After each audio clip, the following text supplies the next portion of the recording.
किया बता होई हन होया बता होई हन अरे बसाहा पर होई के सवार सीता बता होई हन बसाहा पर होई के सवार सीता बता होई हन बता होई हन होया बता होई हन बता होई हन होया बता होई हन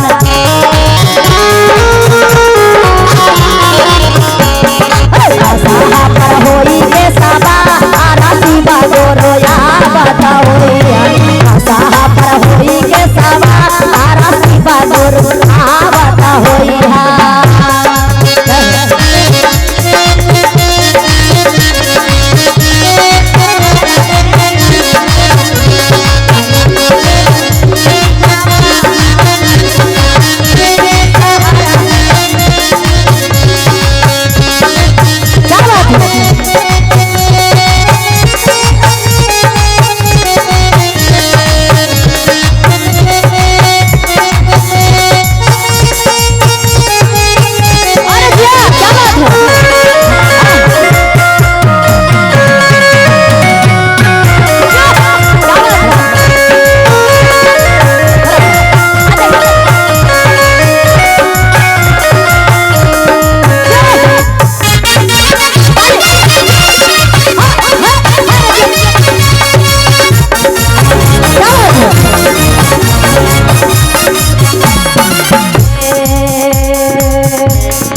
सिरावा में शोभे लहरावा के हरावा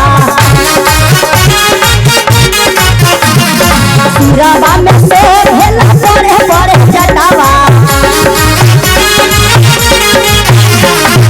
आई हो और का गलहवा में नगवा के हारा सीता गोरोया बता होए गलहवा में नगवा के हारा सीता गोरोया बता होए क्या बात है घुटे कमर जाती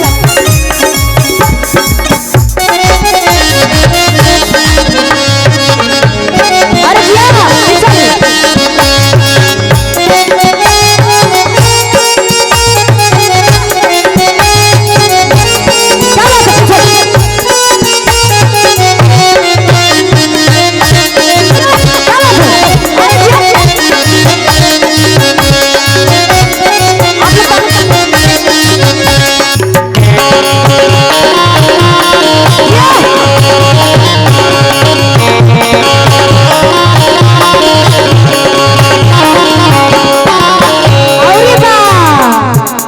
भैया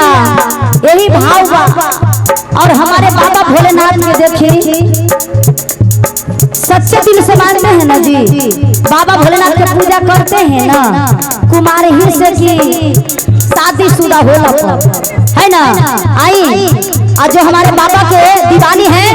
आ जाएंगे दो बार पीला साड़ी वाली दीदी पीला साड़ी वाली हाँ आ जाइए हाँ हाँ क्या बात है ज्यादा ना थोड़ा क्या बात आ जाएंगे है ना और कैसे आवा ना सामने आवा और झूमना है आप लोग के ताली बजाना है बड़की दीदी काहे कि अबड़ी में तोहनी के बारे में लीला रात सो भेला जहवा के चढ़ावा लहरा पर सो भेला जहवा के चढ़ावा जहवा के चढ़ावा हो तू जहवा के चढ़ावा तू जहवा के चढ़ावा हो तू जहवा के चढ़ावा अरे हथावा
और कैसे कहे के है अपना अपना पति जी से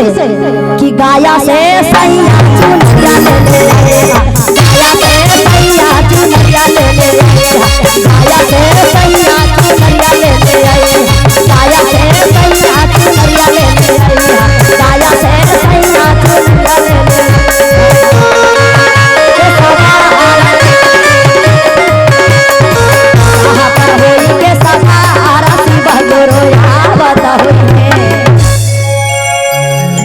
बोलिए शिव गुरु बाबा की।